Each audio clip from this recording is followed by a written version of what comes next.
The first poet of the British Isles was no scribe, nor was he a scholar. He was a humble cowherd.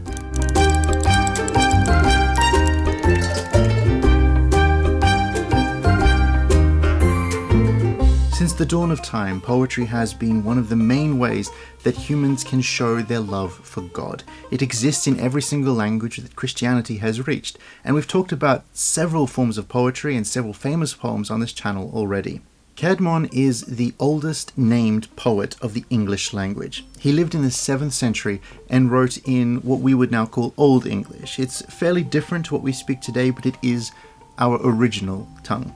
Within decades of his death, the life of St. Caedmon was lovingly recorded by St. Bede in his famous History of England. Caedmon lived and worked in the famous monastery at Whitby in Yorkshire. He was a cowherd that also looked after the other animals. He was an illiterate peasant who loved God but did not know anything about theology or history or was able to even read the scriptures. He was a gentle soul. He was a man well advanced in years and had lived a lifetime as a handyman, a worker. There would come at the monastery evenings of entertainment where there was a meal and people would sit around and take turns to sing songs. Caedmon was surrounded by intelligent men and women who loved God and who knew theology, who knew history, and he felt inadequate around them. And feeling that he would have nothing to contribute in the form of a song, and feeling that he did not know any beautiful words, he would leave every time this happened. On one of these nights, he was in charge of looking after the stables.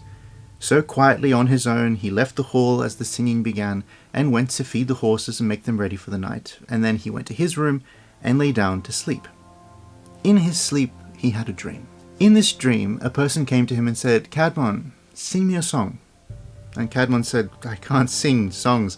That's why I left the evening. I always leave the evening. I don't know how to sing." And the person said, "But you will sing me a song." And Caedmon said, "What shall I sing about?" And he was told, "Sing about the creation of the world." And Caedmon sang him a song in this dream. When Caedmon awoke in the morning, he was surprised to find he remembered the dream and he remembered the words of the song. Caedmon went to see his boss, the steward of the monastery, the one who was in charge of all the workers and everything that got done, and told him what had happened.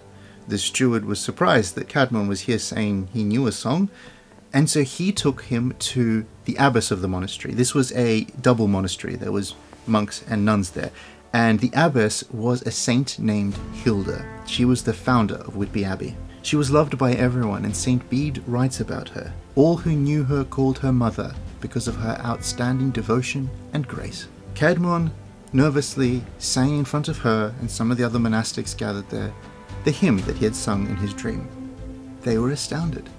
It was clear he had been given a gift from God, and St. Hilda wanted to know whether this gift was just the one song, or whether he had been given the gift of poetry. And she asked, "Do you think maybe you can compose another poem?" And Caedmon said, I'm not sure.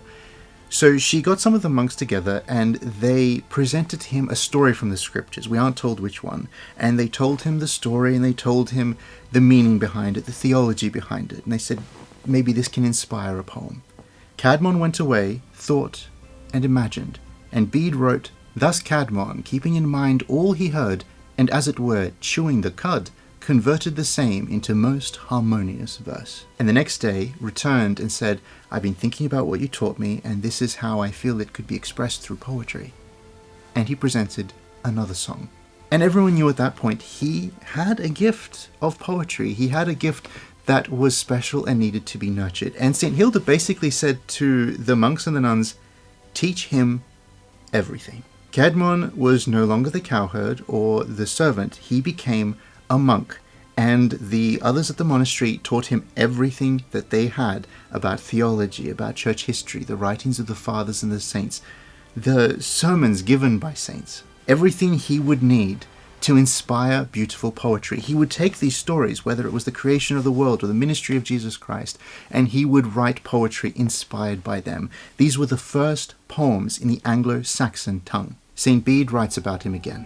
Others after him attempted in the English nation to compose religious poems, but none could ever compare with him, for he did not learn the art of poetry from men, but from God. Unfortunately, only one of Caedmon's many poems has survived till today, and while it is very short, it is a beautiful glimpse into the ancient Christian faith of Britain, as Caedmon seeks to glorify God. Now we should praise the heaven kingdom's guardian, the measurer's might and his mind conception, work of the glorious Father, as he each wonder, eternal Lord, instilled at the origin.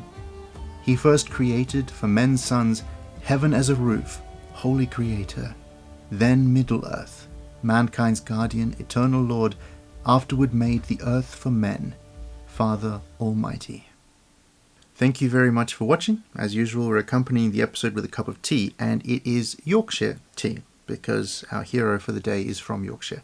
Yorkshire tea is a brand/blend that dates back to the 19th century. It's very accessible in the UK and in other parts of the world, and it is, I think, one of the best sort of basic black teas you can get on the market. It's delicious.